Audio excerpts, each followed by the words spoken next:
આમોદ પાલિકાની સામાન્ય સભામાં તત્કાલીન મુખ્ય અધિકારીએ મનસ્વી ખર્ચાઓ કરતા ખર્ચની ચકાસણી માટે કમિટીની રચના કરાઈ।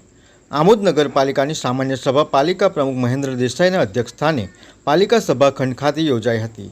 જે સામાન્ય સભામાં નગરના વિકાસને લગતા વિવિધ મુદ્દાઓ પર વિસ્તૃત ચર્ચા કરવામાં આવી હતી અને જરૂરી ઠરાવો પસાર કરી બહાલી આપવામાં આવી હતી। સામાન્ય સભામાં એક મહત્વના મુદ્દા તરીકે ગત સામાન્ય સભા ભર્યા વિના તેમજ ત્રિમાસિક હિસાબોને બહાલી આપ્યા વગર મુખ્ય અધિકારી દ્વારા મનસ્વી ખર્ચાઓ કરવામાં આવેલા જે ખર્ચ અંગે ચર્ચા કરાઈ હતી। આ મુદ્દે સર્વાનુમતે નિર્ણય લઈ પાલિકા પ્રમુખ, ઉપપ્રમુખ, કારોબારી અધ્યક્ષ, મુખ્ય અધિકારી તેમજ વિપક્ષી નેતાને સમાવતી વિશેષ કમિટીની રચના કરવામાં આવી હતી। જે કમિટી દ્વારા તમામ ખર્ચ અને સંબંધિત દસ્તાવેજોની વિગતવાર ચકાસણી કરવામાં આવશે। ચકાસણી દરમિયાન ખર્ચ નિયમો અનુસાર અને વ્યાજબી હોવાનું જણાશે તો તેને મંજૂર આપવા અંગે આગામી સામાન્ય સભામાં નિર્ણય લેવામાં આવશે। સામાન્ય સભામાં પાલિકાના સુચારુ વહીવટ અને વિવિધ વિભાગોના કાર્યોને વધુ અસરકારક બનાવવા માટે વિવિધ સમિતિઓની રચના પણ કરવામાં આવી હતી। આ ઉપરાંત સંસદ સભ્યની ગ્રાન્ટોના વિકાસ કામો સમયસર ઠરાવ નહીં થતાં લાખો રૂપિયાની ગ્રાન્ટ પરત ગઈ હતી। ત્યારે લેસ થયેલી ગ્રાન્ટ પરત લાવવા માટે ભાજપના સદસ્યોએ તેમજ કાર્યકરોએ સંસદ સભ્યને ભલામણ કરી હોવાનું જાણવા મળ્યું છે। આજ રોજ તમારી પહેલી સામાન્ય સભા હતી તે અનુસંધાને શું કહેવાનું? આજ રોજ આમોદ નગરપાલિકાની સામાન્ય સભા બોલાવવામાં આવેલી હતી। ખૂબ જ ઉત્સાહ સાથે 23 સદસ્યો હાજર હતા।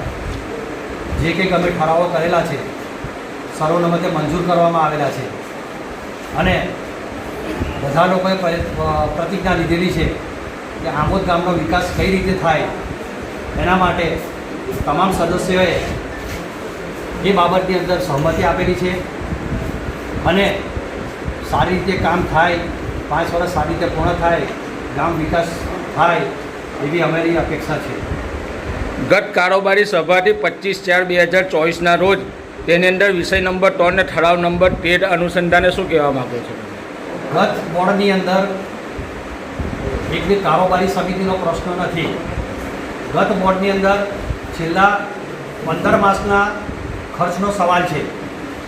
જ્યારે એ મિટિંગમાં મૂકવામાં આવ્યું ત્યારે તમામ લોકોએ બેસીને એક નિર્ણય કર્યો કે આ ખર્ચ બાબતની અંદર પ્રમુખશ્રી, ઉપપ્રમુખશ્રી, કારોબારી અધ્યક્ષ અને વિરોધ પક્ષના નેતાને બેસીને એક કમિટી બનાવીને આ જે કંઈ ખર્ચા થયા તેનું મૂલ્યાંકન કરવામાં આવશે અને ત્યાર પછી નિર્ણય લેવામાં આવશે। એમ મુખ્ય અધિકારી ગયા ટર્મમાં હતા, અત્યારે મુખ્ય અધિકારી બદલેલા છે, નવું બોર્ડ બેઠેલું છે, એના કારણે અમે કમિટી બનાવેલી છે। જે જગ્યાએ ઉણપ હશે તે જગ્યાએ ઉજાગર કરવામાં આવશે। જે કામ કમ્પ્લીટ થયેલા છે એને બહાલી નહીં મળેલી હોય તો જે લીગલ પ્રોસેસ હશે તે કરીને અમે લીગલ પ્રોસેસ કરીને કાર્યવાહી કરીશું। ગત બોર્ડમાં 1 વર્ષથી સામાન્ય સભા નથી બેઠી અને એની અંદર જે વિકાસના કામો થયા છે અને એ કામોનું ચૂકવણું પણ થઈ ગયેલું છે। જે અનુસંધાને શું કહેવા માગશો? નિયમ અનુસાર ત્રિમાસિક હિસાબ લેવાના હોય છે, વાર્ષિક હિસાબ લેવાના હોય છે।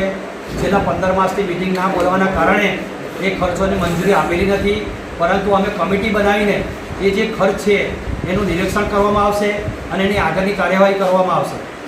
છેલ્લો એક પ્રશ્ન છે કે સંસદ સભ્યોની ગ્રાન્ટ અને ધારાસભ્યની ગ્રાન્ટ જે પાછી ગઈ છે તે કયા કારણથી પાછી ગઈ છે?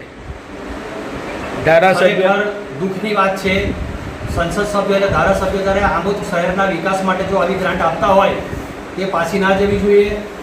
સંસદ સભ્યએ એમની ફરજ પૂરી કરેલી છે, ધારાસભ્ય એમની ફરજ પૂરી કરેલી છે, પણ નગરપાલિકાના બોર્ડમાં ઠરાવ ના થવાના કારણે, પ્રોસેસ ના થવાના કારણે એ ગ્રાન્ટ રિટર્ન થયેલી છે। પરંતુ અમે ભેગા બેસીને સંસદ સભ્ય અને ધારાસભ્યોને આ બાબતની અંદર જાણ કરવાના છે અને અમારા બોર્ડની અંદર એ કામ થાય એના માટે અમે ઠરાવ પણ કરેલો છે।